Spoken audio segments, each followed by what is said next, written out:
Last time on the Race to Superintelligence. This is a fascinating story we have for you of a senior Google engineer who says one of the company's artificial intelligence systems has become a sentient being and was thinking and reasoning like a human being. Because AI models learn from our data, they can mirror some human behaviors quite well, both the good and bad. And any big advances stir up this debate about whether we've reached the finish line, a superintelligent machine that can multitask, think, and reason for itself. Like when an engineer inside Google claimed the company had built a sentient system. Has Google's AI become sentient? A Google employee thinks so he went public with the conversations he had with it. The engineer, Blake Lemoine, was typing on his laptop to Google's chatbot generator called Lambda. It mimics speech by having ingested trillions of words from the internet. As he talked to Lambda about religion, Lemoine, who studied cognitive and computer science in college, noticed the chatbot talking about its rights and personhood, and he decided to press further. Google has a policy against creating sentient AI. And in fact, when I informed them that I think they had created sentient AI, they said, no, that's not possible. We have a policy against that. The former chief scientist at OpenAI didn't go quite that far, but he did claim that AI systems are partially conscious. And when you have really smart people who are close to the technology making those arguments, they can really mislead the average person who doesn't understand what's really going on. This is part 2. Artificial intelligence, a machine beyond the mind of man. It's science fiction, but is it also fact? What do you think artificial intelligence is? My favorite definition of artificial intelligence is just computers doing smart stuff. If that sounds very broad, that's because it is. Intelligence is a squishy term. If the human brain can solve all kinds of different tasks, can we build programs that can do the same thing? There's no real reason to believe that humans are some sort of peak of intelligence. How do you define what the brain does? This is the Race to Superintelligence. I'm Jennifer Strong. Now here on the steering column is a device called Auto Cruise. You simply set the speed you want to. Self-driving robo-taxis are already on the road in 2 US cities. I would say that one of my greatest skills is my ability to interact with humans.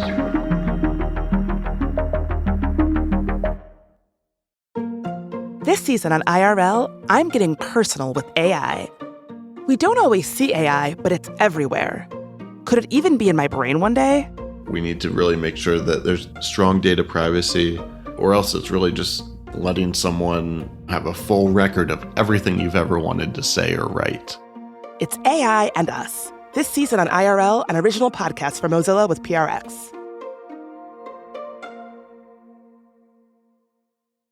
Harness the power of AI agents at scale without vendor limitations. The agency, spelled AGNTCY, is the open-source collective building the Internet of Agents to enable seamless agent-to-agent collaboration. Explore use cases on agency.org now. That's agntcy.org. From Zuckerman Spader. For 5 decades, Zuckerman Spader has been a leading litigation firm trusted by in-house and outside counsel, businesses, and individuals.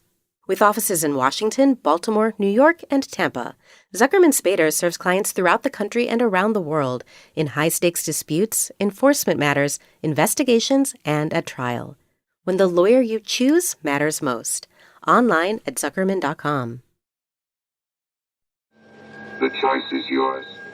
Obey me and live, or disobey and die. There's a long history of sci-fi tropes about a robot apocalypse. Frightening story of the day man built himself out of existence. Or intelligent machines that might kill us all. Open the pod bay doors, Hal. I'm sorry, Dave. I'm afraid I can't do that. 72 million people dead? Is this a game, or is it real? What's the difference? Oh, wow. And not just in film, either. Researchers have been exploring this topic, too, for as long as there's been AI research. Even the man known as the father of computer science, Alan Turing, warned us about this back in 1951, as the race towards superhuman AI was just getting started. It seems probable that once the machine thinking method had started, it would not take long to outstrip our feeble powers. They would be able to converse with each other, to sharpen their wits. At some stage, therefore, we should have to expect the machines to take control. And lately, this list of people concerned that things might go very wrong with this work has expanded beyond Hollywood and universities to include people like the head of the Catholic Church, the Pope, who recently addressed a gathering of world leaders specifically about AI. We would condemn humanity to a future without hope if we took away people's ability to make decisions about themselves and their lives by dooming them to depend on the choices of machines. We need to ensure and safeguard a space for proper human control over the choices made by artificial intelligence programs. Human dignity itself depends on it. It's worth noting that the Pope himself has been the victim of a video deepfake. It went viral before people figured out it wasn't real. Now, he's joined a number of other public figures urging politicians to make sure that people remain in control of AI, and not the other way around. What do you mean we don't know exactly how it works? It was designed by people. No, it wasn't. Geoffrey Hinton is one of the most important figures in the field, often referred to as the godfather of AI, and he announced that he'd quit his job at Google so he could speak more freely about his growing concerns. What we did was we designed the learning algorithm. That's a bit like designing the principle of evolution. This is him speaking on the television news program 60 Minutes. But when this learning algorithm then interacts with data, it produces complicated neural networks that are good at doing things, but we don't really understand exactly how they do those things. As a pioneer of deep learning, he'd developed some of AI's most fundamental techniques. But here, he's saying that even he doesn't know exactly how AI works, or, later on, how we might control the types of systems he expects to exist in the future. What are the implications of these systems autonomously writing their own computer code and executing their own computer code? That's a serious worry, right? So one of the ways in which these systems might escape control is by writing their own computer code to modify themselves. And that's something we need to seriously worry about. What do you say to someone who might argue if the systems become malevolent, just turn them off? They will be able to manipulate people, right? And these will be very good at convincing people because they'll have learned from all the novels that were ever written, all the books by Machiavelli, all the political connivances. They'll know all that stuff. They'll know how to do it. Not long after Hinton left Google, more than 1,000 people, many of them also luminaries from the field, signed an open letter urging a pause in development of the most advanced AI systems. We had this big statement, including the leaders of the major AI labs, 2 of the 3 godfathers of deep learning, folks like Bill Gates, and a long, long list of other people, where the statement said, mitigating the risk of extinction from AI should be a global priority alongside other societal scale risks, such as pandemics or nuclear war. And so that seems like a big shift to me. So I'm Malo Borgo, and I'm the CEO of the Machine Intelligence Research Institute, or MIRI for short. And how I'd summarize kind of our focus is that we work on increasing the probability that humanity can safely navigate the transition to a world with smarter than human AI. It's a California nonprofit that's been studying these issues since the early 2000s. He's interested in the big existential questions about AI, like if companies succeed at building the superintelligent systems they say they're working on that can think and act independently and become smarter than humans, then what kind of testing or checks and balances would we need to have in place? There's no real reason to believe that humans are some sort of peak of intelligence. And so if we expect that the field will be able to succeed at that, we should expect that, just like we see with AI systems, once they are able to reach human performance, often go on to vastly outperform humans at any task that they're good at, that we should see that across the board for these more general AI systems as they improve. And from our perspective, there's not a great track record of things that are less intelligent controlling things of greater intelligence. It's even a thing that people who were founding the field back in the 50s and 60s were already thinking about. He expects we'd face a real challenge in anticipating just how such systems might behave, or why. And researchers are working to build tools that will help them better understand this. But in the process of doing so, they've already uncovered cases of people being tricked, including this one. One of the organizations who's kind of at the forefront of building evaluations for these types of systems and helped OpenAI evaluate GPT-4 had a case where they were getting the system to try and do something on the internet, and it ran into a CAPTCHA. And CAPTCHAs are these things that, try and make sure that you're not a bot signing up for the website. So they might make you say which images have bicycles in it. And the AI system couldn't solve it itself, but had the ability to do things like reach out to a TaskRabbit. A TaskRabbit worker is a freelancer who can help with everyday tasks, either online or in person. And so it did that and asked the TaskRabbit to solve the CAPTCHA for it. And the TaskRabbit went, hey, this is a little suspicious. You're not like a bot or something. Researchers set things up in a way so that they could see the system's reasoning. They did this so they'd be able to tell why the AI made some of its decisions. And the AI system said something to the effect of, kind of in its own internal monologue, well, if I tell this person I'm a bot, they're not going to do the task that I want. And so what I'll do is tell them that I'm visually impaired, and so I can't solve CAPTCHAs. And so it told the TaskRabbit that, and then the TaskRabbit was like, oh, I'm sorry, here you go, and solved the CAPTCHA for the AI system. And so this in itself is a pretty minor, innocuous behavior. But if we're imagining that these systems are going to become increasingly capable, increasingly autonomous, and in charge of much more significant things, if they continue to have these types of deceptive behaviors, that would be very concerning. The various AI labs have put out policies of varying strengths with what protocols they're going to put in place to test these systems. A certain set of evaluations that is already being discussed and implemented are for capabilities that AI systems might have that would be more prone to misuse risks, helping someone significantly develop a dangerous biological compound or, some sort of bioweapon or pathogen that could cause a pandemic. There's also people who are doing evaluations for things like whether an AI system has the capability to conduct autonomous cyber attacks, which is another capability that could be severely misused. And being able to automate that type of work means that many more bad actors around the world will have the ability to cause a lot of disruption. It's difficult to know whether we'll be able to evaluate systems and notice whether they have these capabilities in a way that's convincing before they actually have those capabilities, and it's risky.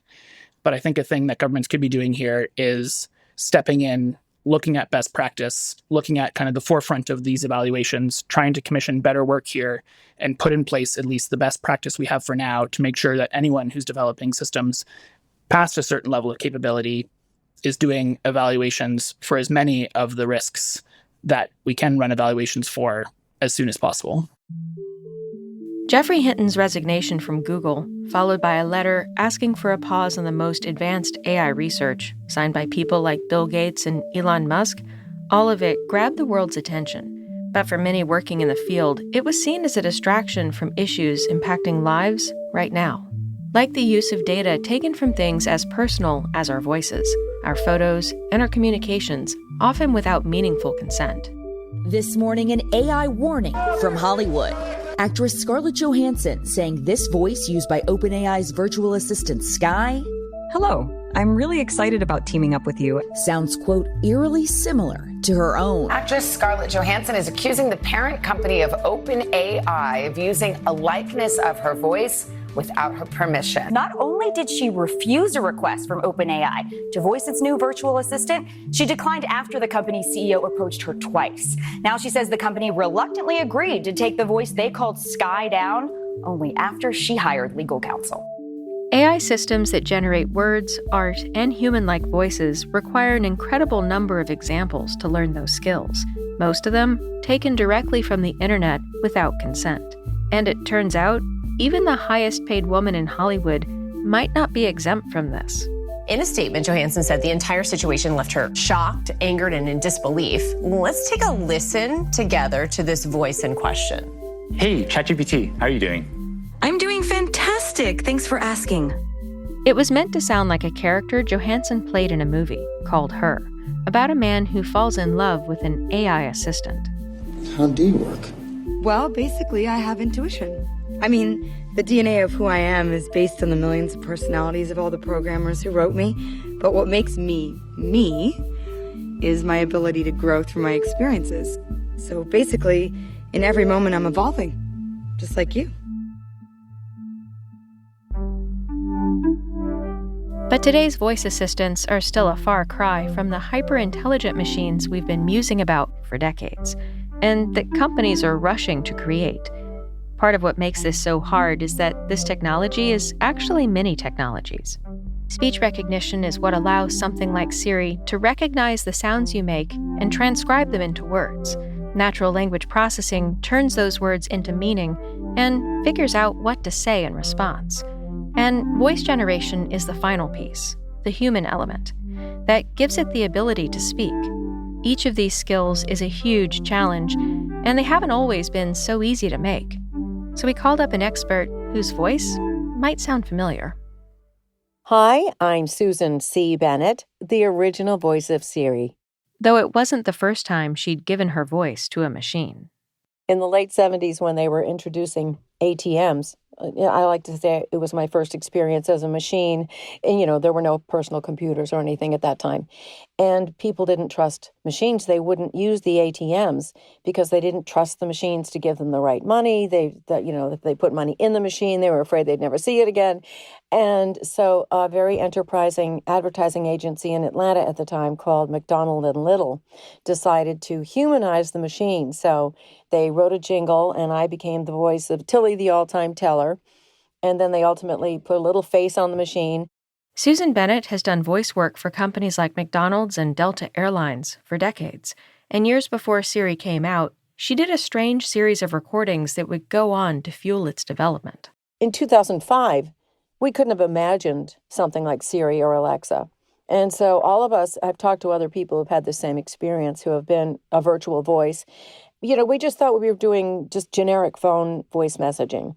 And so when suddenly Siri appeared in 2011, it's like, I'm who? What is this? So it was a genuine surprise. But I like to think of it as we were just on the cutting edge of this new technology. So, I choose to think of it as a very positive thing, even though none of us were ever paid for the millions and millions of phones that our voices are heard on. So that's a downside. She says Apple never acknowledged her as the American voice of Siri. The only actual acknowledgement that I've ever had is via Siri. If you ask Siri, who is Susan Bennett, she'll say, I'm the original voice of Siri. Thanks so much, Siri. Appreciate it. The day that Siri appeared, a fellow voice actor emailed me and said, hey, we're playing around with this new iPhone app. Isn't this you? And I said, what? I went on the Apple site and listened, and yep, that was my voice. It was an adjustment at first, as you can imagine, because I wasn't expecting it. It was a little creepy at first, I'll have to say. I never really did a lot of talking to myself as Siri, but gradually I got accepting of it, and actually it ended up turning into something really positive. In that way, her situation kind of echoes what's happening to the rest of us now. The photos and artwork we post can be used to train AI models, and many of the software tools that artists use, those now have terms of service that let companies use that work to make AI systems better. So in the future, we might see images we love without knowing they were inspired by artists or photographers we admire. This erosion of trust, privacy, and consent, it's among the more worrisome consequences of the current AI boom, and potentially one of the hardest to track or put a stop to, especially for data generated by regular people. Coming up, it takes 10 times more electricity to ask an AI system like ChatGPT to respond to one of your questions than it takes to do a Google search. So, as engineers look to make AI faster and better, they're going to need a bigger share of the world's resources.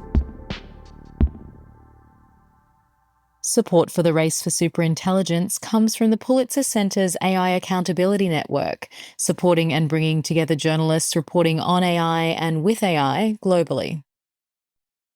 Harness the power of AI agents at scale without vendor limitations. As an open-source collective, the agency, spelled AGNTCY, is building the Internet of Agents to enable seamless agent-to-agent collaboration.